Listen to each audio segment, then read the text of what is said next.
Welcome everyone. You are listening to the Igbopedia, your podcast for all things Igbo.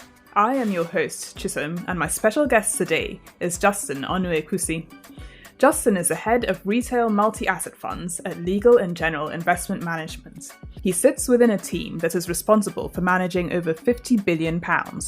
As well as leading LGIM's retail multi-assets funds, Justin is one of the co-founders of the #TalkAboutBlack movement, which launched 3 years ago and is dedicated to discussing the issues affecting Black people. Since then, he has been instrumental in a number of initiatives to encourage representation and inclusivity. He is, without a doubt, one of the leading Black voices in the investment management industry in the UK. He was recently awarded the Freedom of the City of London in recognition for this work. When he's not in the office, squinting intensely at his fund spreadsheets or into a camera, Justin dedicates time to his true love, Manchester United, and catches up on the latest Netflix series on the side. More about that later. For now, welcome to the show, Justin. Thank you. That's a great introduction. Thank you. Hope we can live up to it. I'm sure you will, but really looking forward to discussing with you these various topics I mentioned in my introduction, and I'm sure the Manchester United thing will come out over the course of the recording. I'm sure it will. So let's talk about Black. A couple of years ago, you and other leading industry figures launched a campaign focused on discussing the need for change. Many people have probably seen the #TalkAboutBlack on social media, along with the #IAM initiative. Talk us through how that began. So let me start with Talk About Black. That really started as part of the diversity projects. And for those that don't know, the diversity project is a group of different businesses within the asset management industry, the investments and savings industry, all coming together to drive for a more inclusive culture. As a more inclusive culture, as we know, leads to better business results, as all the studies show us. And therefore, you can say better performance almost as well, because the level of diversity of thought is much higher. Having a greater inclusive culture and a diverse workforce also means that you're more representative of your underlying client base that you're serving. I think that they're fundamentally important. So within the diversity projects, there are different work streams: gender, disability, LGBT. One of those work streams is ethnicity.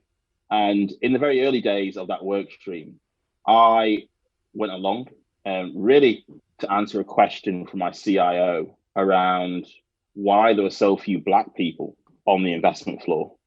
And when I met up with the ethnicity work stream, they were effectively asking the same question.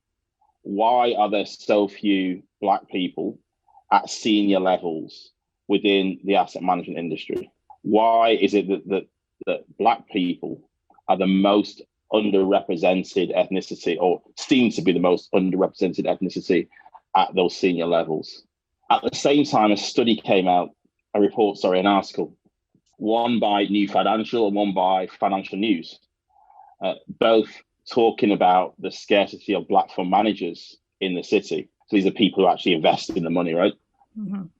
And they found that only 12 Black fund managers in the City of London that they could identify. 12, okay. Out of thousands. So it was a really worrying statistic. So at that ethnicity work stream, we kind of went through the different hurdles which leads to the scarcity of Black talent. And what we found is one of those hurdles, or kinks in the hosepipe, which stops the talent from flowing through, was taboo. That the fact that people just don't want to talk about ethnicity or are uncomfortable talking about ethnicity. Therefore, we realized we had to create a platform to normalize the conversation around ethnicity. And that really is how the #TalkAboutBlack was formed. Essentially, now we have a membership of over 2,000 people. The last couple of events that we did in the summer and Black History Month in 2020, we got over 1,500 registrations. So the momentum is definitely there, and also it's cross-ethnicity. The second point you mentioned was the #IAM. Yes. This really manifested itself post the killing of George Floyd. As co-founders of Talk About Black, people were expecting us to show real leadership post his killing. I was contacted by colleagues, friends, family in the first probably 2-3 weeks after that. People crying on the phone to me, people really kind of distressed and traumatized by what they saw, but also the aftermath of it, which I think is really important. The emotional toll was really quite large. And the hashtag I Am was really founded on the basis of a weekend where Gavin Lewis at BlackRock, Darren Johnston at Impacts, and myself came together on a phone call, really. Okay. Gavin had written a blog, and the blog was called I Am. And we went through it, and the start of it was built on stereotypes. So, I am more likely to be a victim of violent crime. I am more likely to be stopped and searched by the police. We went through that, and then at the end of it, Gavin kind of said, he humanized it by saying, I am more likely, although I am more likely, but I am a father, I think at that time was a leader, I am something else. And when myself and Darren read it, we felt, well, this is exactly the way we feel. We can relate to it. So we then thought of the idea of putting this onto social media and then allowing people to say what they are and humanizing different ethnicities, because we recognize that in order to go from allyship to advocacy, you actually have to do something, number one. And then number two, actually humanizing different ethnicities by having them standing side by side, I think was very powerful and very important. And it went viral. There's a time on LinkedIn we're trending more than Donald Trump. And that says something, right? It was a huge success. And actually, I think the big success of it wasn't just that we got people to hold up their I ams and say what they are. It's actually that businesses took it on themselves to really make a change and think about how they think about ethnicity and racial equity in their business. Yeah, I definitely saw that hashtag trending during that time, and it was just fantastic to see so many leaders across various industries, not just the investment management industry, really showing up and basically exposing themselves and making themselves vulnerable, but at the same time that was really creating advocacy and change. But I really like the way these hashtags started from that $1 million question that you mentioned when the CIO had asked you to kind of help answer. So I call it the $1 million question, and it is, as you said, why are there so few Black people in your organization in senior leadership positions? So our next segment is called Answering the $1 million question. I will play the role of the CEO and give some stock answers, and I'd like to hear your thoughts on these. So I've got a couple of stock answers, a couple of different types of CEOs that we've all probably met at some point in our lives. The first one is, I call him, and it's usually a he, I call him the race-blind CEO. And he says, look, Justin, we are focused on recruiting the best person for the job. I mean, who cares what color they are? Yeah, that's something that you hear quite often. I think there's a few challenges to that. The first one is the best person for the job is often quite subjective, and it's driven by the person who is the hiring manager. Mm-hmm. We all know we have certain biases, and we all know that we have a likeness to people who are more like us, right? That's just a natural human instinct and a human bias. So quite naturally, we will think the best person for the job is a person who we can relate to, who has similar interests to us. And I think that's a problem, because essentially what you create then is a team that is very similar, thinks a very similar way, and actually I'd question the cognitive diversity in a team like that. I think the big question isn't the best person for the job, it's the best person for the team. I think that is really what you're trying to get. And actually the best qualified person for the job might not be the best qualified person for your team. If, for example, you've already got 5 people from Oxbridge with a first in economics, then actually having another person from Oxbridge with a first in economics isn't necessarily the best person for your overall team. I do think that teams are starting to get a handle of this now. And it's really important that representative diversity or surface level diversity is really quite a strong indication of getting cognitive diversity right. And I think that is really important. Next CEO, I call him the mea culpa CEO. And this is actually the CEO that I think is most common. And he says this to the $1 million question. Yes, I agree. Our diversity stats simply aren't good enough. We have not done as much as we should have done, and we need to do better. We're on the case. We're thinking about brand new initiatives. And I'm certain that given time, we'll make progress. It's just a matter of time. So they're all the right words, right? So you listen to that and you're thinking, okay. I think the big challenge of that is, and I think it's a big challenge of diversity and inclusion as a whole, is words and no action. Mm-hmm. Thinking about initiatives, I don't think is good enough anymore. Actually, you have to start doing something. You have to start showing, you have to move from being an ally to an advocate. This is why I think people get confused. People think I'm an ally. I'm an ally because I support the cause. Yeah, but actually, allyship isn't an identity. It's actually a verb. You have to do something. You have to do something to be an ally. Mm-hmm. And this is why advocate sometimes is a better word, because actually advocate implies more that you're actually doing something. And I think that this is the big challenge that a lot of firms face, is they'll turn around and say, we don't know what to do. But there are lots of initiatives out there that businesses have implemented that people can look at. Actually just getting qualitative data of the people in your business and understanding the difference or the feeling of belonging of people in your business is always a very good start. Yeah, I like that idea of action. The next CEO, he's one that you don't often see as much. At least publicly, he won't voice his opinion like this, maybe privately so.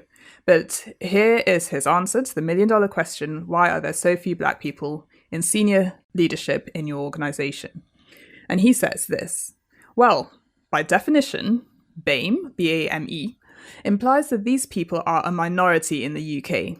Black people comprise only 3% of the UK population. Surely if we hired more Black people, they would be overrepresented in our organisation. The first thing is that BAME as an acronym, I wish it never existed in a way.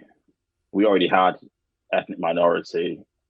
I don't see what BAME actually adds to my vocabulary or anybody's vocabulary. I think it encourages people to be lazy and say, well, we're going to lump all these people together and they're all the same. But actually we know quite clearly that different ethnicities have different experiences. Globally, they have different experiences. And within businesses, they also have different experiences. Mm-hmm. So I think, this is a very lazy way of capturing the non-white experience, when actually within that, there are different demographics and different experiences that we have to be aware of. Okay, on to our next CEO. And he is the awkward CEO, the one that doesn't ever like to use the word Black. And this is his answer. We try to make our organization inclusive to all sorts of people of different nationalities and socially diverse backgrounds and, other diverse people. So we're actually a diverse organization. Let me talk you through our gender diversity stats. We've made such huge strides there. Yeah, so I get really confused actually when people say, when the focus is on ethnic diversity, and then people say, well, we might not be very strong from an ethnic diversity perspective, but look at how many nationalities we have. Because there's a clear distinction between nationality and ethnicity, a clear distinction between nationality and race. And it feels like that is simply an excuse. On the gender side, actually, the gender movement has, I think, created a platform for other underrepresented groups to follow in terms of a plan to action. We have seen success in growing the number of board members that are women. Yeah. We've seen that over time. The 30% club is a good example of that. But that hasn't manifested itself through to other areas as of yet. when you speak to women, Black women, women of different ethnic minority origin. And I think that is all you really need to know about that. That's true. As a Black woman, I have to say that quite often the focus is, or it's an easier conversation for many organizations to have when it comes to gender. That's easier for them to talk about. And also it's been a conversation that's been in the public domain for much longer. But then as a Black woman, you feel that organizations are only catering to part of you. So they don't want to discuss race, but they want to discuss gender. And it's really important to combine the two because both are equally as important to our progress. Completely agree. So final CEO, and I call him the "it's beyond my control" CEO. And this is what his answer is. I'd love to hire more Black people, but the real problem here is the talent pool. We just can't find suitable Black people in this industry. I can see you rolling your eyes. You've heard this one before many times, I'm sure. I find this extremely frustrating. Not only because when I look at my network, I see lots of talented individuals of all ethnicities. But in particular, I do see talented Black people who are struggling to get through that glass ceiling. But at junior level, one of the observations that I'd make is that there's a feeling that in order to get Black talent in your business, you have to go outside the elite universities, for example. And actually, there is a big chunk of people who are still struggling to get into those top roles at those top elite universities. Now, the other thing I'd say is that actually just going to one of those universities doesn't mean that you're talented. So it is important to look outside. But what I'm noticing is that businesses, when they come to look for Black people, are focusing outside of the Russell Group universities, when actually people in those Russell Group universities are still struggling to get roles in the corporate world. So we've talked about Black. Let's talk about you. Tell me a little bit about your early life and the main influences that drove you into this industry. So I grew up in Manchester, inner city Manchester, in an area called Cheetham Hill. And it wasn't the most affluent place in the world. In particular, during the 90s, when I was growing up, there was infighting a lot between, Cheetham Hill and Moss Side, which I managed to really stay out of. And I put that down to a number of reasons. Firstly, I've got to say my mum. My mum, when I think about role models, she is the number one role model. She taught me a number of things, but in particular, education is important. She's a teacher. So, of course, education was important. I believe education is the key to social mobility. Yeah. She also taught me the importance of hard work. And maybe we'll come on to that a little bit later on, because I do think there's nuances when you get into the workplace of what hard work really means. But the most important thing she taught me, and it wasn't necessarily that she taught me the way a teacher would, but she taught me by example, is resilience and bounce back ability. That to me is so important, that when you're knocked down, that you can get back up. And this is such an important skill, or such an important trait to have when you're in the workplace. And that is a key thing she taught me by example. I saw her struggle, but she was always happy and always really trying to make a better life for myself and my younger brother. Oh, excellent. And your current job as a fund manager sees you managing large sums of money in the billions. Tell us a bit more about your current role and the challenges that you face, even though you're in a senior leadership position. I never set out to be an investment manager. I got into the industry by first wanting to be an actuarial consultant. And it's a really strange story of why I wanted to be an actuarial consultant. It was I was walking around my college open day, my sixth form open day. I always had an affinity to maths, right? So maths is something I wanted to do. And then politics. I was really interested in politics. And the reason why is because I used to have these political debates with my friends. And it was a time when New Labour had just come to power and politics was like really interesting and it was in the news and so on and so forth. So I was really interested in that. And then my interest in politics, my interest in maths, the natural thing kind of that sat in between that was economics because you got a bit of both in there. Yeah. But when I was walking around my college open day, the head of sixth form approached me. I think he approached me actually. We had a bit of a chat, and he said to me that in order to be an actuary, you need to do really well at maths. I could ask him what an actuary was, and he said it's a secret profession. It's a profession where you can make the most money in the world. And I was all right, really? He said yes, and you get to use your maths. And I was like, okay, well, I never really had money when I was growing up, so that sounds quite interesting. I can use our maths and I can make money. So that's and then after that, for whatever reason, he just put it into whatever he put into my head was, I thought I'm going to focus on being an actuary. And I went to Warwick University, did economics there, and I applied like crazy for actuarial jobs. Honestly, there was 60 plus applications and I was getting rejected left, right, and centre. Within a month, 2 months, I realised that it wasn't for me.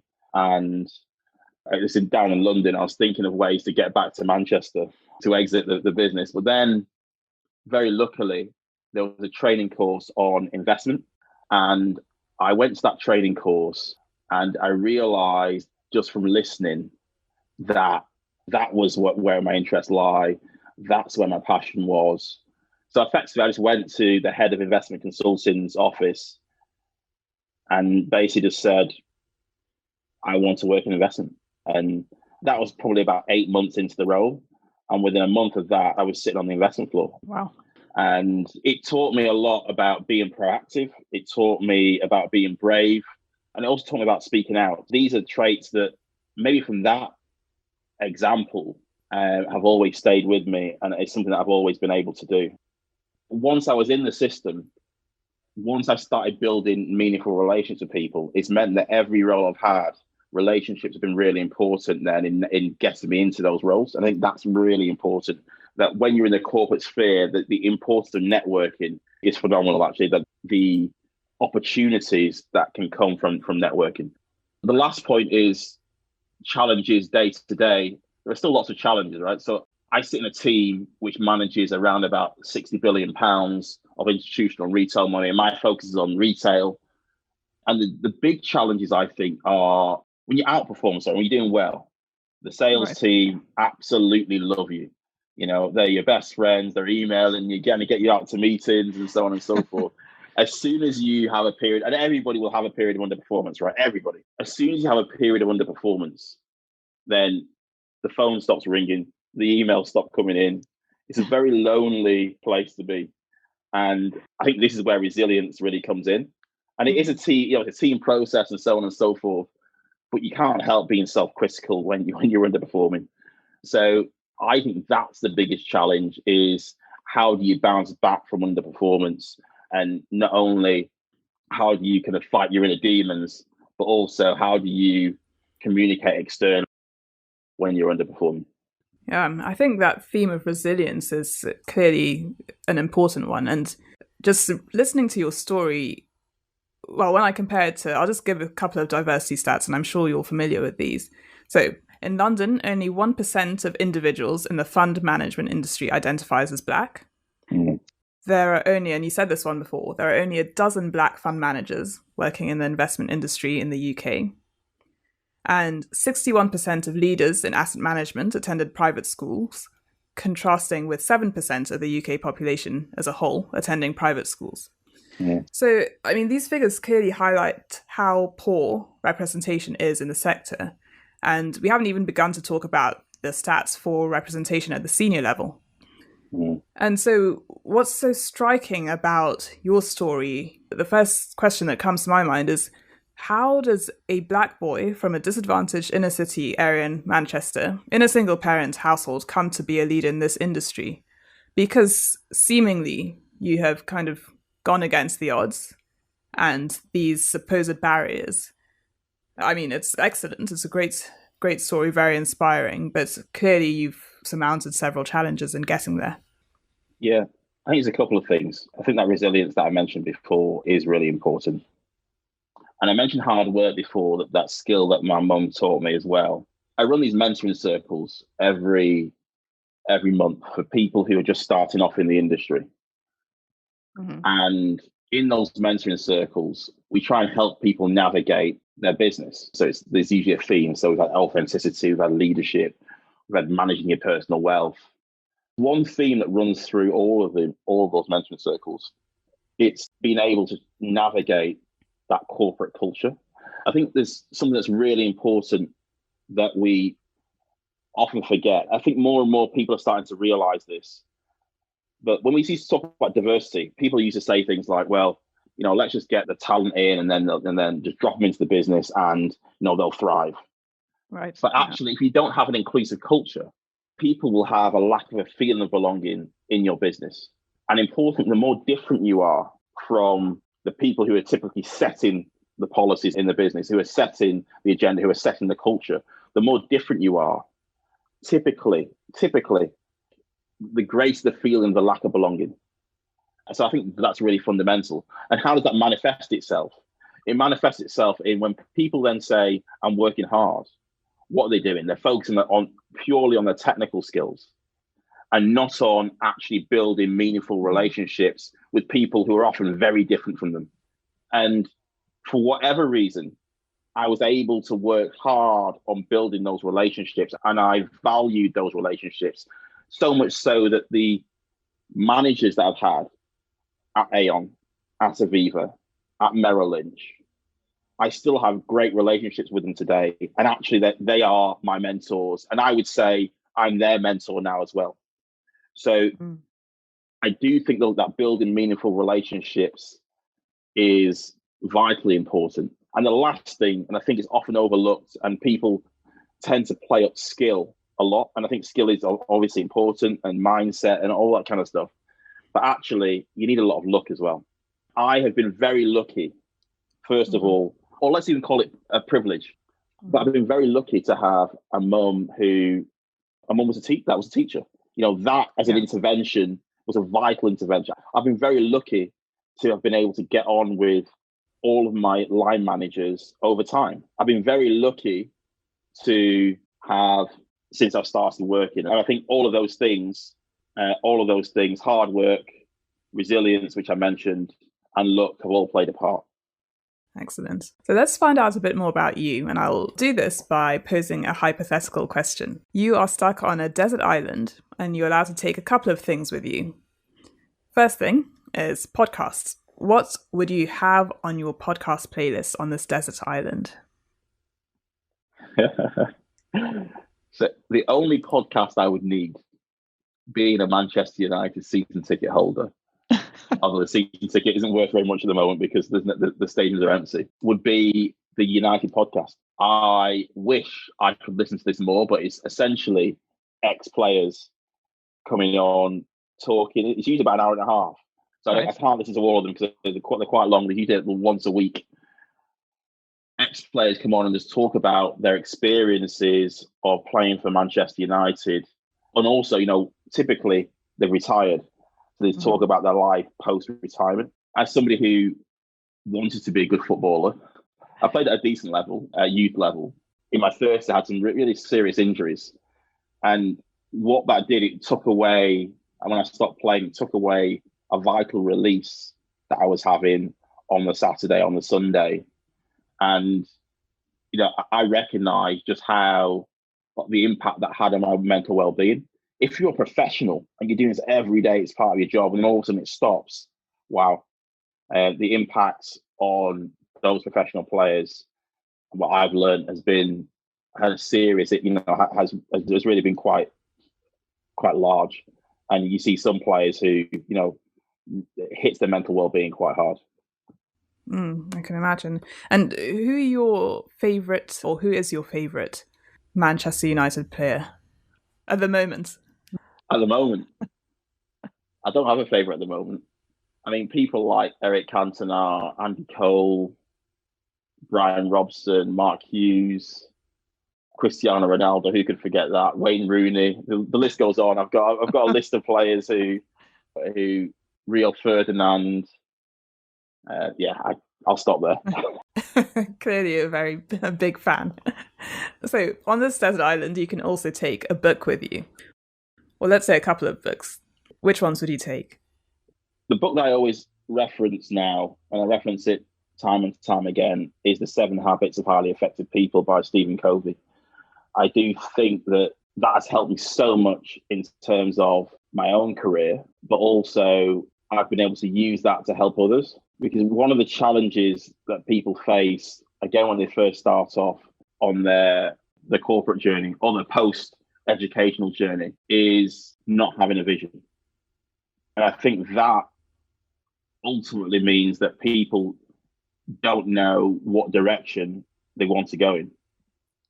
They get stuck in a rat race thinking that actually I want to climb a corporate ladder, when actually if you ask them, okay, there's the top of the ladder, do you want to be there? They'll say, actually, no, I'd rather do something completely different. So actually outlining that vision of where you want to be, I think is really important. And that's what the 7 Habits gives you. And then I think secondly, I would say Principles by Ray Dalio is an interesting one that I'm currently reading. It's a thick book and, I've almost finished it, but I do think again, that building meaningful relationships is a theme of that book. And I think that is vitally important in the corporate sphere. And what music would you listen to while you are on this desert island? So I'm a big Notorious B.I.G. fan, so I've got to pick at least one Notorious B.I.G. song. and it'd probably be Juicy. That's what I'm listening to at the moment. So I'd probably say that it's a very popular one, a very common one. So yeah, I may have disappointed a few people there, but I think Unbelievable is quite good as well, which is another one I'm listening to. I think that's pretty better, actually. Natural Mystic, Bob Marley. I think that I love particularly the way that song starts. The way it starts, like really, really low, and it gets louder and louder as it kicks in. And then probably another one I'm listening to at the moment. I'm listening a lot to Aaliyah's old, Aaliyah's songs, in particular, We Need a Resolution. Just a little, a very catchy tune. Yeah. But Oh, fine. I've got to add this in, otherwise I'll get told off. Is Al Green, Let's Stay Together. That was my wedding song. So my first dance. So I've got to include that in. Oh, excellent. I have to say, of all the songs you listed, Juicy is my favorite on heavy rotation. At the end of last year, you wrote a blog post called So, Where Do We Go From Here? It's quite rare for people, particularly more experienced people in the asset management industry, to talk about personal experiences with race. And that blog post is brilliant because you articulate what so many of us experience but do not have the voice or the courage or the platform to publicly discuss. Many Black people are often scared of showing vulnerability, particularly in a professional setting. And in the blog post, which I really enjoyed reading, and